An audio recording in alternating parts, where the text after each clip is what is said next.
Welcome to Blind City. I had to lose my sight to find my vision. Are you blind? Are you blind? Open your eyes. They lying every time, so I don't trust men, only trust God. I had to lose my sight before I could see the light. Welcome to Blind City. See, Blind City is a condition. Crime, racism, and poverty. We have to put the word neighbor back into hood. I had over 31 surgeries and lost my sight and fight to glaucoma. I tried killing myself 3 times in one day, and I was unsuccessful. And then I heard a voice tell me, use your weakness as a strength to inspire and create awareness through Blind City, the podcast.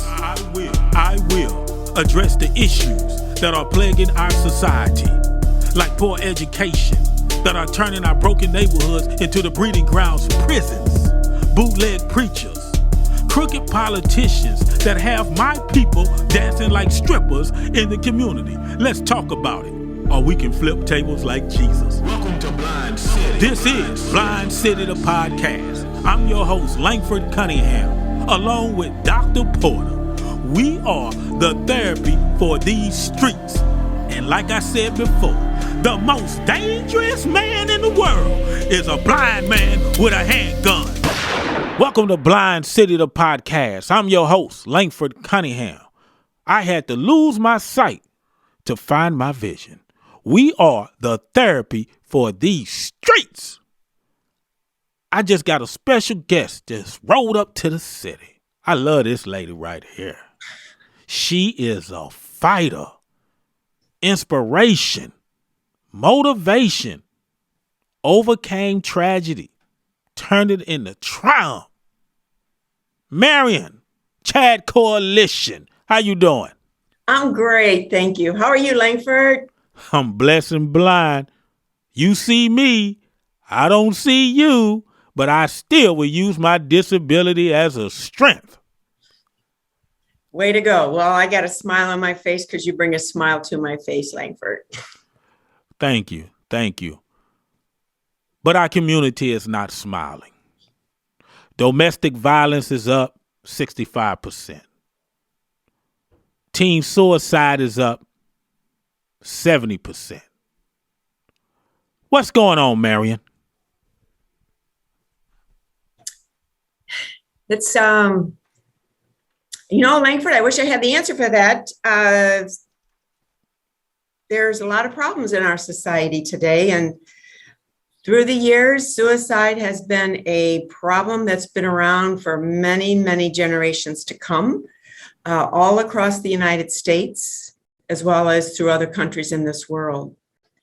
There are a lot of youth out there that are struggling, that are hurting, that are broken, and trying to find hope in their lives, and some of them not able to find it. And sadly, we are losing too many of our youth to, like you said, violence, suicide attempts. We all need to roll up our sleeves and be positive and get involved and try to make a difference for others. So let's tell the people in the community your story. Let's tell the people about Chad. All right. Well, this is my story, and I say that it's a story that I'm not proud to share. It's a story that I'm not happy to share, but I think it is a story that needs to be told. I have 3 children, and my story is about my middle son, Chad. He was the poster child of success on the outside. He was very smart. He was a great athlete. He had a ton of friends. And if he were here, I know he would say, Mom, make sure you tell him I was a scout. I think of all the things that Chad enjoyed the most, it was his time spent as a scout. But Chad had something that I did not recognize as his mother, and that was an illness called depression. And for Chad, By the time that he told someone about it, which was in his high school, his senior year, that he reached out to a friend and told them, and that friend told us, which is exactly what she was supposed to do. Unfortunately for Chad, it was too little too late. I did reach out for help for Chad. And at the time, I was working at St. Louis Children's Hospital. I was a pediatric nurse. Ironically, I was in the business of saving children's lives and had no idea that my son was at home and in school fighting his own fatal illness. So we got Chad in for treatment right away. I pulled a few strings because I worked at a pediatric hospital. I was able to get Chad in to see a psychiatrist within a week. And for the first time in his life, Chad began to take antidepressants. But for him, they didn't work. And we do know that there's a small percent of the population that do not respond to medication, and he did not. And that was in October. And over the course of the next 6 months, my son tried to kill himself 6 different times. He was in the hospital as an inpatient. And I will say that that is the closest I've ever got inside of a head of someone that was so depressed. And Chad, during that journey, those 6 months, because that was in October, and 6 months later, I lost my son to suicide. Sorry to hear that. And it was his dream that when he got better, he wanted to go back to his school and say, my name is Chad, and I have depression. He wanted to teach other kids not to do what he did, which was to hide his illness in shame and silence. And Chad will never be able to fulfill that dream, but as his parents, we vowed to be his voice, to raise awareness in the community about adolescent and young adult depression and suicide. So from his death, we gave birth to Chad's Coalition. CHADS is an acronym for Communities Healing Adolescent Depression and Suicide. Our mission is to save young lives by advancing awareness and prevention of depression and suicide. And I think that's incredible. I think that whole story is inspirational. And Chad's dream will be true. Me, Langford Cunningham, is going to make sure Chad's dream becomes reality. Chad lives through me. He lives through you. And we're going to do our best to tackle these issues in our community. Because these kids out here, they are dying from gun violence, domestic violence. They can't find love inside the home. They're going outside the home to find love in the strip clubs and the gangs. They're not going to the churches no more. These pastors need to step their game up and get outside that church and get into these streets. Yes, Marion, we have a lot of work to do. So when we come back after this break, we're going to get into some strategies what people can do in the community to help your organization to make a difference in the community. We be right back. Blind City, the podcast, ABC, KDNL, TV. Blind City, the podcast. It's headed up by a guy named Langford Cunningham. He had to lose his sight to find his vision. Blind City, the podcast. We are the therapy for these streets. I'm your host, Langford Cunningham. Dr. Porter, we have a lot of human trafficking going through the pipelines in America. What you think about it? You're seeing, because of lack of culture, because of lack of this family structure, and because of the over-sexualization of this society, now you're seeing more children, especially young girls, being targeted to portray a lot of the fantasies that are being portrayed in social engineering as far as entertainment is concerned. Berkeley, Missouri, 400 girls missing, and nobody has no answers. When Becky goes missing, the helicopters, the dogs come out. But when Keisha goes missing, crickets. She's at the strip club. Blind City, the podcast. Watch us on ABC 30 late Sunday nights, or go to blindcitythepodcast.com. blindcitythepodcast.com. Please go check out the website. And we also have crisis hot numbers on our website. If you are having suicidal thoughts, alcoholism, runaways, go check out the website. Anybody you know needs help in your family, or maybe yourself, check out those contact numbers and give it a call. We're trying to save lives. Marion, thank you for being on the show. I get excited with you. You are on the front lines. And that's what I'm talking about. That can make a difference in our community. So what are some strategies people can use, or if they have children in the household that may be suffering from depression, what things may they look for? Yeah, I think, Langford, that's really important in terms of knowing what to look for, because so often when our children struggle or they exhibit some concerning behaviors, too often we just chalk it up to that's just kids and that's how everybody acts. So especially for young people looking for a change in behavior, have you noticed as a parent, you've got the best gut in terms of what's the normal behaviors for your children? So as I go through these behaviors, you want to think in terms of, are they lasting longer than 2 weeks? Because all the behaviors that I describe are typical behaviors of an adolescent. But for those of us that don't have depression, we go in and out of those behaviors. But if I get stuck in 4 or 5 of these behaviors, and it's lasted longer than 2 weeks, it doesn't mean you definitely have depression, but it means there's something going on. And you owe it to yourself to talk to your parents, to talk to your pediatrician, to help figure out what's going on. So what I want you to look for in your children, is there a change in sleeping habits? Sometimes kids are so tired, they don't have the energy to get out of bed, or sometimes they're the opposite and they are just cannot go to sleep and they're so wound up. Is there a change in their eating habits? Some kids will lose their appetite and others will just dig their head in that bowl of ice cream or carbs or whatever it is to try to find comfort in food. So change in eating habits.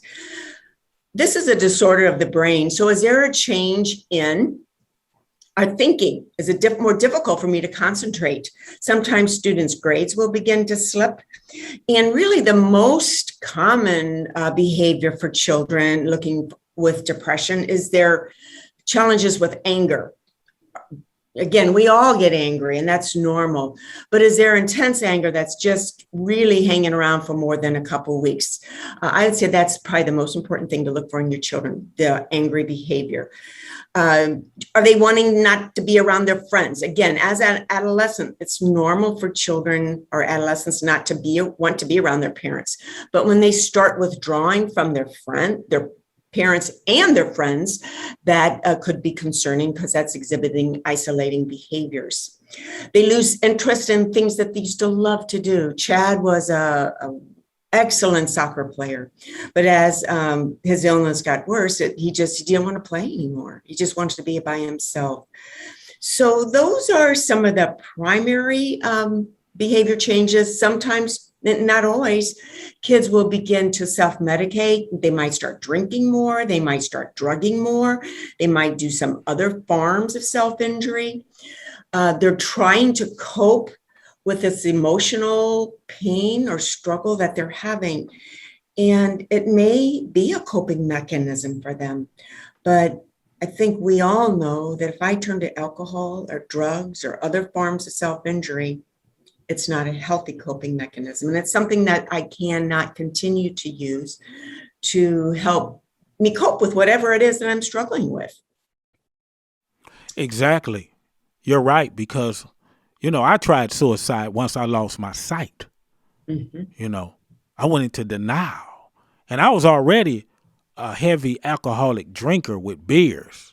See, some people that drink beer, they don't think they're alcoholic because it's not like vodka or Patron. Mm-hmm. But no, beer is deadly.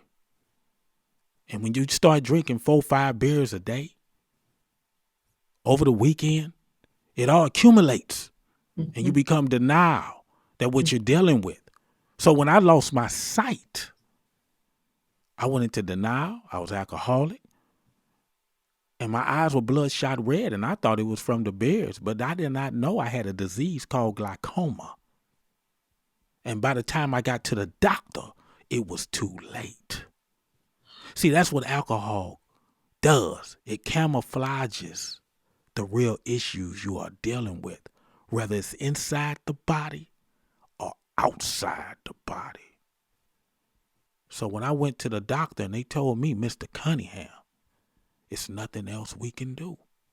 You're blind. My mind started playing tricks on me. I didn't want to live no more. I couldn't see those fancy cars I had. I couldn't see that beautiful home I had no more. I lost my confidence. So I took a belt, put it around my throat, tied it up to the vent in the bathroom, and tried to hang myself.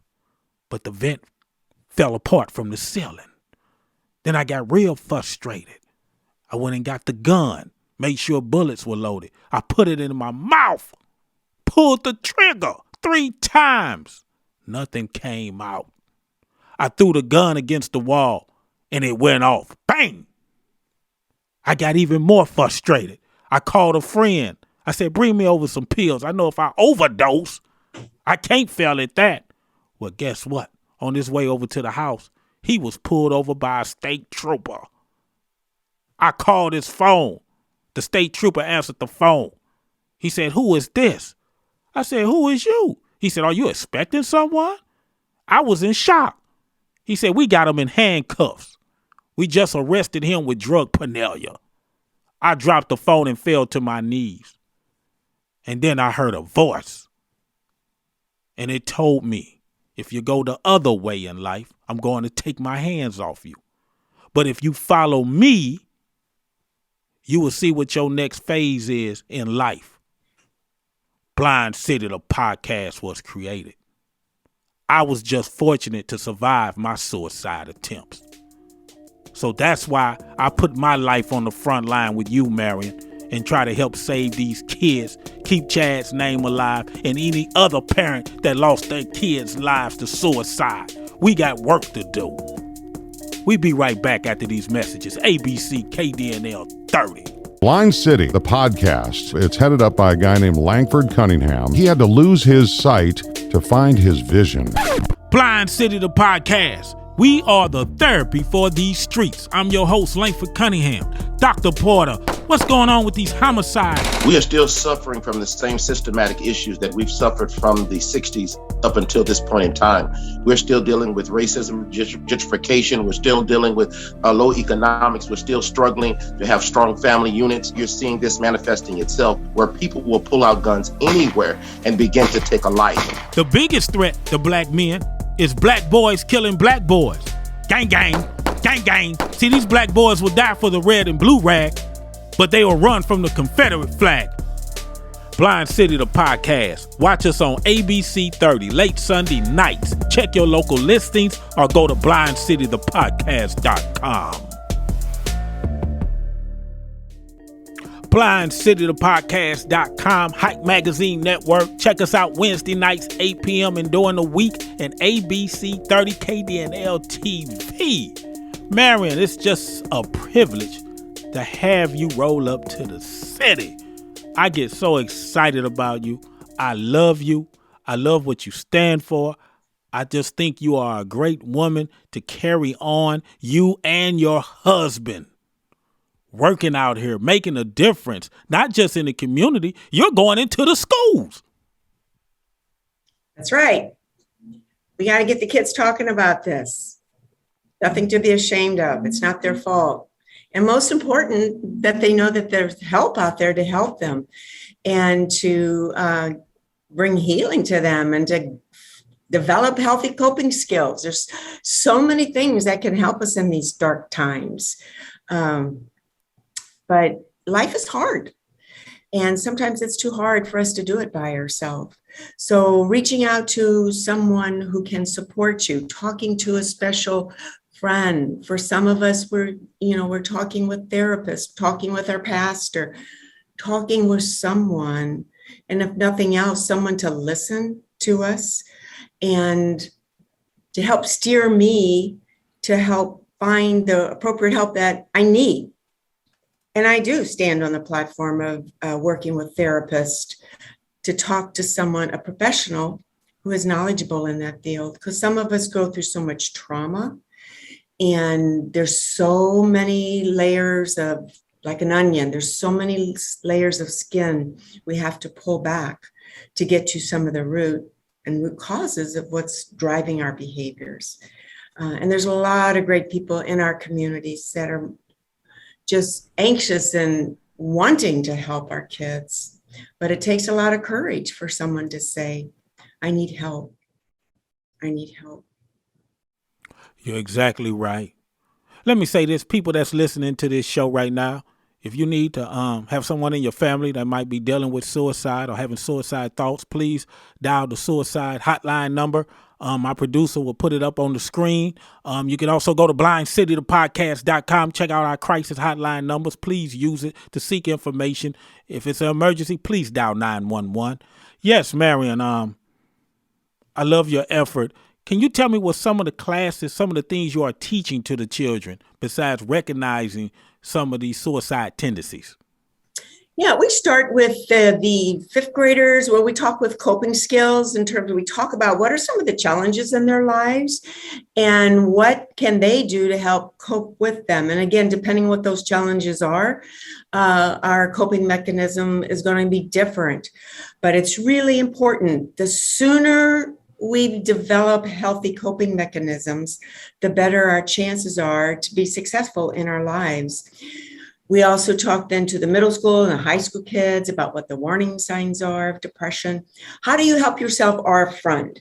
So when a young person is having thoughts of suicide, if they tell anybody, chances are they'll probably tell a friend. And they'll often ask the friend to not tell anybody else because in their distorted thinking, they really feel that ending their life is the solution to their problems. And that's why it's so critical that all of our youth know what to do when a friend discloses those thoughts of suicide to them. That is one secret they can never keep. And for them, being able to reach out to a trusted adult who knows what to do to help that student. And we tell the kids, hey, if you go to your mom and dad and you tell them that your friend is thinking about taking their life, and they say, well, that's awful, but you need to think about passing your test tomorrow. We say, what do you do? And they know they got to work their list until they find somebody who recognizes the danger that their friend is in. And it's that adult's role to help them access care. What is the best fit for that child? Who can that child trust? What kind of relationships can they have? And sometimes for us, just having that one special trusted adult in our life means so much to our kids. Facts. So it doesn't have to be you have to see a therapist, but there are sometimes it's necessary, and sometimes I just need the right adult in my life to listen to me and not to judge me and accept me and to build me up or tell me if I need to go see a professional. You're absolutely right. Because these kids are listening to the music too. A lot of this music, especially in the hip hop culture, these kids are rapping about their pain. They're rapping about the drugs they are taking. And America's not paying attention. Even if you look at these reality shows on TV, you kind of get disgusted. We have really lost our values in some things that we used to have values for. But America needs to pay attention to this epidemic suicide. It's a lot of kids in a lot of different communities, black, white, it doesn't matter. Kids are thinking about taking their lives because they're not happy no more. They are dealing with depression. It's something going on in this country we are not paying attention to. And we have to get that together. I need the pastors come out that church, get into these streets, get into the juvenile detentions, get into some of the organizations like Chad Coalition. We have to start investing in our community. That's right. Deeds without prayer is useless. We have accepted, oh, I pray for you. Oh, I pray for you. Oh, I pray for you. You got to work with them prayers. Yeah. Blind City, the podcast. We'll be right back after these messages. Blind City, the podcast. It's headed up by a guy named Langford Cunningham. He had to lose his sight to find his vision. Hey, y'all, this is Tashara Jones, mayor of the city of St. Louis, and I listen to Blind City, the podcast. Thank you, Mayor Tashara Jones. Watch us on ABC 30, late Sunday nights, or check your local listings, or go to blindcitythepodcast.com. blindcitythepodcast.com. Check out the website. Check out the crisis numbers. Please use them. Help people in the community. Because right now we're having too many funerals. It's too many funerals. We're seeing too many funerals. We're not seeing enough kids graduating, walking across the stage. The funerals are outnumbering the kids graduating across stage. Too many homicides, too many suicides, and no outrage. No outrage. But let the police come inside our community and shoot one of these kids. Oh, the drums come out, the parade, the break dancing. But when we kill each other or lose one of our kids or kids that may not be African American, there's no outrage for these children. And you wonder why these kids don't feel accepted. Marion, I appreciate you rolling up to the city. You know I'm available for you if you ever need me. We're going to get out on this college circuit. We're going to get out in this community once this pandemic calms down. And we're going to get out here and teach. Get into these universities. Get out here in these streets and try to create awareness for the people so we can kind of break this cycle of violence and losing these kids. It's way too many funerals. Not enough celebration at the graduations. What you think?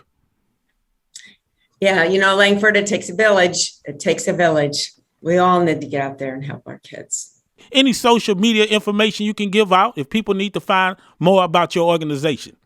Yeah, go to our website, www.chadscoalition.org. And there's all kinds of ways to get involved. And or if you need help for your children, maybe we can help connect you to services. So thank you. And I just ask all your parents out there, love your children and take such good care of them because they are a gift to us. And when we lose a child, it's every child's loss. It's too many. Correct, Marion, but there needs to be outrage. Not just when the police is whooping out. It needs to be outrage when these kids die. That's the only way change gonna come, Marion. When people just get tired of it, then they will make a difference. But sometimes you hear about it all the time. You become numb to it. And that's what's going on, Marion. Thank you for rolling up to the city. Tell your husband I said hello, and I support your organization. We're going to keep Chad's dream alive. And like I said, Marion, I had to lose my sight to find my vision. And guess what, Marion? You can see where you're going. The most dangerous man in the world is a blind man with vision. I don't walk with a cane or a dog, Marion. But I'm better looking than Stevie Wonder and Ray Charles. Thank you, Marion. We will talk in a couple of weeks. Blind City, the podcast.com. Blind City, the podcast. Watch us on ABC 30, late Sunday nights. Check your local listings or go to blindcitythepodcast.com.